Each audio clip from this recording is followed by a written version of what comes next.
Rahul Mankoottam MLA യഥാർത്ഥത്തിൽ ആരാണ് സംരക്ഷിക്കുന്നത് എന്ന് കോൺഗ്രസിൻ്റെ നേതാക്കൾ തന്നെ ഇപ്പോൾ ദൈനംദിനം വെളിപ്പെടുത്തിക്കൊണ്ടിരിക്കുകയാണ്. അതുകൊണ്ടാണ് കോൺഗ്രസിൻ്റെ വനിതാ നേതൃത്വ നിരയാകെ ഇപ്പോൾ ഞങ്ങൾ പല പരാതികളും നേരത്തെ ബോധിപ്പിച്ചിരുന്നു, അതെല്ലാം അവഗണിച്ചു, എന്നെ പുച്ഛിച്ചു എന്നാണ് ഷഹനാസ് പറഞ്ഞത്. ഡൽഹി കേന്ദ്രീകരിച്ചുള്ള കർഷക സമരത്തിൽ പങ്കെടുക്കാൻ പോയി തിരിച്ചു വന്നപ്പോൾ അവരെ വിളിച്ച് രാഹുൽ മാങ്കുട്ടം ചോദിച്ചത്, നിങ്ങൾ കർഷക സമരത്തിന് പോകുന്നത് ഒരുമിച്ച് പോകാമായിരുന്നല്ലോ എന്നാണ് ചോദിച്ചത്. അപ്പോൾ അവർ വിചാരിച്ചു യൂത്ത് കോൺഗ്രസിൻ്റെ ടീമാകെ പോവുകയാണ്. അപ്പോൾ രാഹുൽ മാങ്കുട്ടം അതിനെ തിരുത്തി, അല്ല നമ്മൾ രണ്ടാളും പോകുന്ന കാര്യമാണ് പറഞ്ഞത് എന്ന്. ഈ കാര്യം അദ്ദേഹത്തിൻ്റെ ഹെഡ്മാസ്റ്ററിനോട് പറഞ്ഞു. ഹെഡ്മാസ്റ്റർ വളരെ പുച്ഛിച്ചല്ലോ. ഷഹനാസ് അത് വെളിപ്പെടുത്തിയിട്ടുണ്ട് ആരാ ഹെഡ്മാസ്റ്റർ എന്നുള്ളത്. വളരെ പുച്ഛിച്ചു, അവഗണിച്ചു. ഷഹനാസ് പറഞ്ഞത് യൂത്ത് കോൺഗ്രസിൻ്റെ സംസ്ഥാന പ്രസിഡന്റാക്കാൻ രാഹുൽ മാങ്കുട്ടത്തിനെ കൊണ്ടുവന്നപ്പോൾ ഇയാളെ ആക്കിയാൽ യൂത്ത് കോൺഗ്രസ്സിൽ പ്രവർത്തിക്കുന്ന പെൺകുട്ടികൾക്ക് വലിയ അപകടമുണ്ടാകും, ഇയാളെ ആക്കരുത് എന്ന് അന്ന് തന്നെ ഒരു സൂചന കൊടുത്തു എന്നാണ് പറയുന്നത്. എന്നിട്ടും അത് അവഗണിച്ചുകൊണ്ടാണ് ഇദ്ദേഹത്തിൻ്റെ താല്പര്യപ്രകാരം അദ്ദേഹത്തെ യൂത്ത് കോൺഗ്രസിൻ്റെ സംസ്ഥാന പ്രസിഡന്റാക്കുന്നു. അതിനുശേഷം പത്തനംതിട്ട ജില്ലക്കാരനായ ഇയാളെ പാലക്കാട് ബൈ ഇലക്ഷനിൽ കൊണ്ട് മത്സരിപ്പിക്കുന്നു. ഇതെല്ലാം ആരുടെ താല്പര്യമാണ്? ആ താല്പര്യക്കാരൻ്റെ പേരാണ് ഇപ്പോൾ ഷഹനാസ് വെളിപ്പെടുത്തിയത്. ഞാൻ മാധ്യമങ്ങളോട് 2 ദിവസം മുമ്പ് സൂചിപ്പിച്ചിരുന്നല്ലോ, രാഹുൽ മാങ്കുട്ടത്തിൻ്റെ ഈ ബലാത്സംഗ വിഷയവുമായി ബന്ധപ്പെട്ട് CPMൻ്റെ ഭാവി പരിപാടി എന്തായിരിക്കുമെന്ന് പത്രക്കാർ എന്നോട് ചോദിച്ചപ്പോൾ ഞാൻ പറഞ്ഞു, ഇയാൾക്കെതിരെ ഭാവി പരിപാടി തീരുമാനിച്ചാൽ 1 വർഷമെങ്കിലും ഈ പരിപാടി നടത്തേണ്ടി വരും. കാരണം ഇദ്ദേഹത്തിനെതിരെയുള്ള ഈ ബലാത്സംഗ പരാതി കൈ കഴുകി ടിഷ്യൂ പേപ്പർ കൈ തുടയ്ക്കാൻ എടുക്കുന്നത് പോലെയാണ്. കാരണം ഒന്നെടുത്താൽ കൂടെ മറ്റൊന്ന് വരും. ആ രൂപത്തിലാണ് എന്ന് ഞാൻ നേരത്തെ തന്നെ സൂചിപ്പിച്ചു. അത് പറഞ്ഞ് 2ാമത്തെ ദിവസം 23-കാരിയായ ഒരു പെൺകുട്ടി വീണ്ടും പരാതി കൊടുത്തു.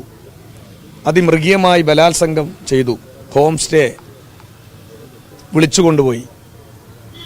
അതിന് നേരത്തെ ഇവിടെ ബൈ ഇലക്ഷനിൽ പെട്ടിയും കൊണ്ട് വന്നൊരുത്തനുണ്ടല്ലോ, ഫെനി നൈനാൻ, അയാളാണ് അതിൻ്റെ സഹായി. അപ്പം ഞാൻ പറയുന്നത്, എനിക്ക് തോന്നുന്നത് ഇവരൊരു പെൺവാണിഭ സംഘമാണോ എന്ന് വരെ സംശയമുണ്ട്. ഈ പെൺവാണിഭ സംഘം എല്ലാത്തിനും കൂട്ടുനിൽക്കുക. അതായത് ഈ ഫെനി നൈനാൻ, അതുപോലെ ഇയാളെ സംരക്ഷിക്കുന്ന സംരക്ഷകര്, ഹെഡ്മാസ്റ്റർ ഉൾപ്പെടെ ഉണ്ട് എന്നല്ലേ ഇപ്പോൾ ഷഹനാസ് വെളിപ്പെടുത്തിയത്. ഞാൻ ചോദിക്കട്ടെ, ഒരു പെൺകുട്ടിയെ വളരെ മോശമായി മെസ്സേജ് അയച്ചു, അത് വിശ്വാസമുള്ളൊരു നേതാവിനോട് പറഞ്ഞാൽ ആ നേതാവ് വളരെ പുച്ഛത്തോടു കൂടി കണ്ടു എന്നല്ലേ? അതല്ലേ ഷഹനാസ് അയാളുടെ പേര് വെളിപ്പെടുത്തിക്കൊണ്ട് പറഞ്ഞത്? ഷാഫി പറമ്പിൽ MP ആണ് എന്ന് പറഞ്ഞല്ലോ. അപ്പോൾ അത്തരത്തിൽ എന്ത് തോന്നിയവാസങ്ങൾ ചെയ്താലും അതെല്ലാം ഒരു അംഗീകാരത്തിൻ്റെ ഭാഗമാണ്. അദ്ദേഹത്തിൻ്റെ തലയിലെ തൊപ്പിയിലെ ഒരു തൂവൽ കൂടിയാണ് എന്ന മട്ടിൽ ഒരു സംരക്ഷകര് ആയി മാറുകയാണ് ഇത്തരം തെമ്മാടികളെ സംരക്ഷിച്ചുകൊണ്ട്. അതാണിപ്പോൾ അയാളെ ഒളിവിൽ കഴിയാനുള്ള എല്ലാ സഹായവും കോൺഗ്രസിന്റെ നേതൃത്വം അറിയാതെ ഇത് നടക്കുമോ? അയാൾ എവിടെയോ ആയിക്കോട്ടെ, എവിടെയാണെങ്കിലും കോൺഗ്രസിന്റെ നേതൃത്വം അറിയാതെ അയാൾ സംരക്ഷിക്കപ്പെടില്ല, ഒളിവിൽ കഴിയില്ല. ഇവിടെ ഷമാ മുഹമ്മദ് എന്ന് പറയുന്ന അല്ലേ കോൺഗ്രസ്സുകാരിയാണ്. അവർ പറഞ്ഞല്ലോ, തൻ്റെ ഇടമുണ്ടെങ്കിൽ ഒളിവിൽ നിന്ന് പുറത്തു വരണം, നട്ടല്ലുണ്ടെങ്കിൽ അത് കാണിക്കണമെന്നല്ലേ പറഞ്ഞത്.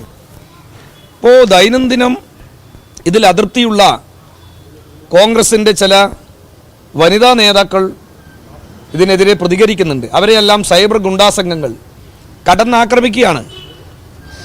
ഞാൻ പത്രക്കാരോട് ഒരു ഘട്ടത്തിൽ പറഞ്ഞ ഒരു വാചകം ഞാനിപ്പോൾ ഇവിടെ ആവർത്തിച്ചല്ലോ, ഹെഡ് മാഷ് എന്ന്. എന്തെല്ലാം കോലാഹലം ഉണ്ടാക്കി. ഏഷ്യാനെറ്റ് ചാനൽ ഒരു അന്തിച്ചർച്ച തന്നെ നടത്തി പാർട്ടി ജില്ലാ സെക്രട്ടറിക്കെതിരെ. എന്തായിരുന്നു താല്പര്യം? അപ്പോൾ ഞങ്ങൾ എന്തെങ്കിലും അറിയാതെ പറയില്ലല്ലോ.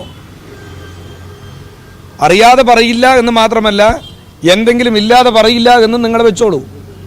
അതല്ലേ ഇപ്പോൾ കോൺഗ്രസിന്റെ പല വനിതാ നേതാക്കളും വെളിപ്പെടുത്തിക്കൊണ്ടിരിക്കുന്നത്.